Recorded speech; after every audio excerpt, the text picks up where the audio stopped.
सभी को जय श्री कृष्ण, जय लक्ष्मी नारायण, जय सनातन धर्म।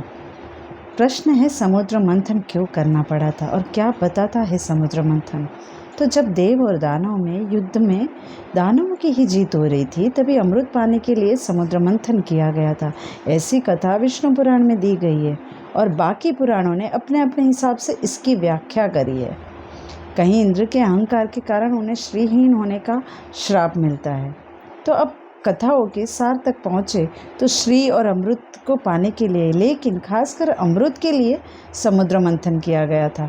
जैसे कि वेदों और पुराणों में जितनी भी कथाएं आती है वह सारी एक पहेली के रूप में दी गई है, जिसे हम अपने अपने हिसाब से सुलझाते हैं।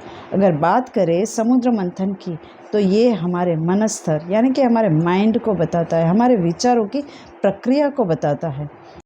और जिस प्रकार दूध से दही, दही से मक्खन और मक्खन से घी निकलता है, और मक्खन जब तक अग्नि यानी कि तप को नहीं सहन करेगा तब तक घी की प्राप्ति नहीं होती है, और मंथन के अंत में ही घी बनता है। बस वैसे ही हमारे जीवन में होता है।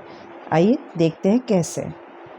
हमारे अंदर भी देव यानी कि अच्छे विचार और दानव यानी कि बुरे विचार आते हैं। जैसे इन दोनों विचारों में जो विचार में हम पूरा दिन रहते हैं वह हमारा स्वभाव बन जाता है। अगर पूरा दिन हम बुरे विचार या नकारात्मक विचारों से घिरे रहेंगे तो हमारा स्वभाव भी नकारात्मक होता जाता है और फिर खुद को ही हम श्रेष्ठ समझने लगते हैं। लेकिन अब हमें कोई भी विचार आए और उस पर अगर हम सही तरह से मंथन करें तो हमें घी यानी कि अमृत की प्राप्ति होती है। और इसके लिए हमें वह माध्यम चाहिए होता है जो मंथन करने में हमारी सहायता करे। और इसका प्रतीक मंदार पर्वत और कुर्म यानी कि कछुआ और वासुकी है।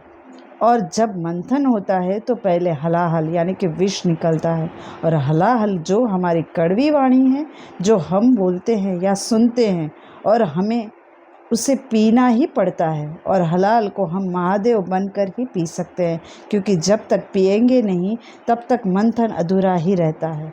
इस प्रकार उसके बाद 14 रत्न निकलते हैं और फिर अंत में अमृत निकलता है। और इसीलिए अमृत पीने के लिए हमारी सारी इंद्रियों को शुद्ध करना पड़ता है, नहीं तो हमें अमृत निकलने के बाद भी नहीं मिलता है। और उसके लिए हमें तप करना पड़ता है, धीरज धरना पड़ता है, तभी तो अमृत की प्राप्ति हमें होती है।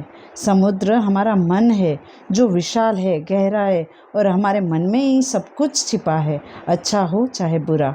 और इसीलिए कथाओं में समुद्र मंथन समुद्र में हुआ है, और मन में ही हम मंथन करने से हम शुद्ध होते हैं, पवित्र होते हैं, और फिर परमात्मा हमें हमारे ही रूप में अमृत पिलाते हैं। और इसीलिए समुद्र मंथन की कथा हमारे जीवन को बताती है। हमारे शास्त्रों में ही सारा ज्ञान छिपा दिया गया है और हम उसे बाहर ढूंढ रहे हैं।